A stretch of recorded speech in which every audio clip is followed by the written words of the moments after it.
আলাইহিস সালাতু ওয়াসসালামকে আল্লাহ তাআলা জেলখানায় বন্দী রেখেছিলেন, জেলখানায় গিয়েছিলেন। এটা কি তার পাপের কামাই? নাউজুবিল্লাহ। সুতরাং বিপদ আসলে এটাকে টেক দিয়ে দিবে যে তার পাপের কামাই বা তার এটা পাপের প্রায়শ্চিত্তের জন্য আল্লাহ তাআলা তাকে এই শাস্তি দিয়েছেন, এটা ভুল মেসেজ।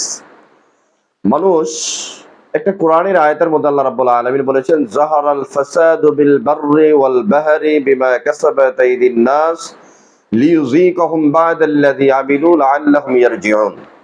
আল্লাহ রাব্বুল আলামিন এখানে বলেছেন, জলে এবং স্থলে যত বিপর্যয় ছড়িয়ে পড়েছে সবগুলা মানুষের হাতের কামাই। এই আয়াত দ্বারা বোঝা যায় যে মানুষ যেমন কর্ম করবে সেভাবে সে ফলাফল পাবে। আরবিতে একটি প্রবাদ আছে, কামা তাদিনু তুদানু, যেমন কর্ম তেমন ফল। সুতরাং বিপদ আপদ আসছে এগুলা আল্লাহ তাআলার পক্ষ থেকে বান্দাকে পরীক্ষা করার জন্য। আর মুমিনের জীবনে বিপদ আসবে, এটা স্বাভাবিক। আল্লাহ রাব্বুল আলামিন কোরআনের মধ্যে বলেছেন, ফাযকুরুনি ইয়াযকুরুকুম ওয়াশকুরুনি ওয়ালা তাকফুরুন। ইয়া আইয়ুহাল্লাযীনা আমানু ইসতাঈনু বিস-সাবরি ওয়াস-সালাহ। আল্লাহ রাব্বুল আলামিন এখানে বলেছেন যে বান্দা তোমরা আমাকে স্মরণ করো, আমিও তোমাদেরকে স্মরণ করব। তোমরা আমার অকৃতজ্ঞ হইও না। এরপরের আয়াতে আল্লাহ রাব্বুল আলামিন বলেছেন যে তোমাদের যদি বিপদ আসে, ওয়াস্তাঈনু বিস-সাবরি ওয়াস-সালাহ, তোমরা আল্লাহর সাহায্য প্রার্থনা করো নামাজ এবং ধৈর্যের মধ্য দিয়ে। তার মানে বিপদ আসা একজন মুমিনের জীবনে এটা স্বাভাবিক। শুধু মুমিন নয়, মুমিন ছাড়া পৃথিবীর যত মানুষ রয়েছে সবার জীবনে বিপদ আপদ এটা থাকবেই। কারণ সুখ এবং দুঃখ মিলেই হচ্ছে জীবন। তো জীবনের একটা সময় সুখ আসবে, একটা সময় কষ্ট আসবে, এটাই স্বাভাবিক। কারণ আল্লাহ রাব্বুল আলামিন কোরআনে বলেছেন, ওয়াল ইন্নামাল উসরি ইসরা, অর্থাৎ কষ্টের সাথেই রয়েছে স্বস্তি।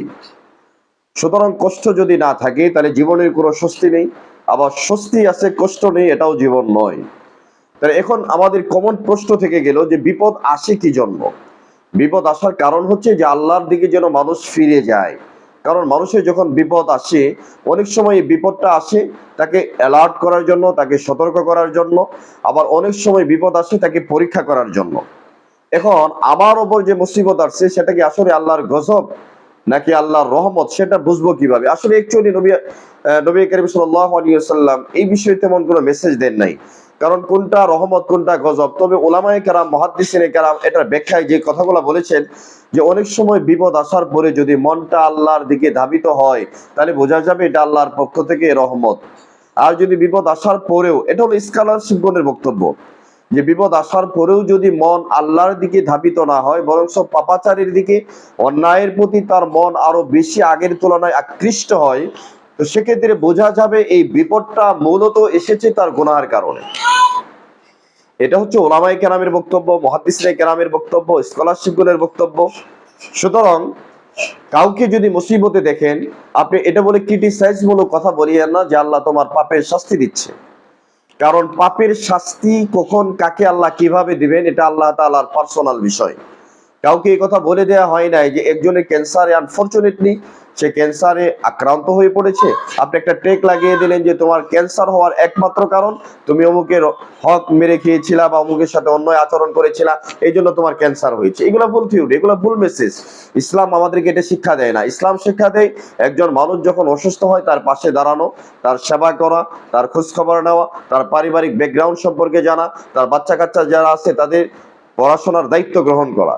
কিন্তু সেক্ষেত্রে যদি আপনি সেই অসুস্থ ব্যক্তির জন্য এই ধরনের টেক লাগিয়ে বলেন যে তোমার পাপের প্রায়শ্চিত্ত তুমি করতেছো, নাউজুবিল্লাহ, এটা কখনোই ঠিক হবে না। একটা মুমিনের আচরণ কখনো এমন হতে পারে না।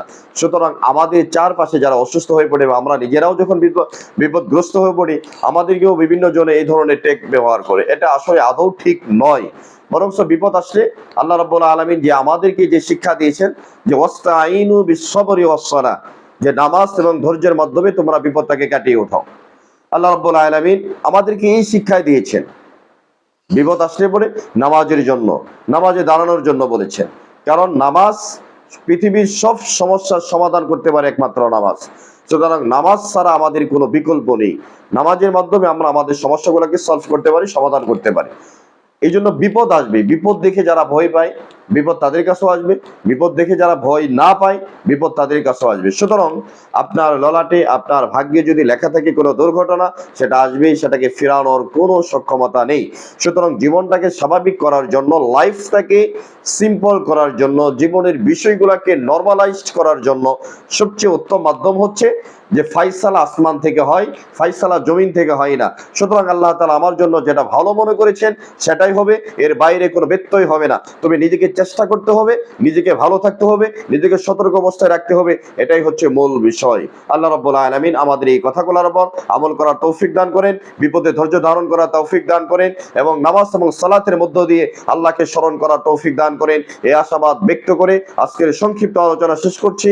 আসসালামু আলাইকুম ওয়া রাহমাতুল্লাহি ওয়া বারাকাতুহু।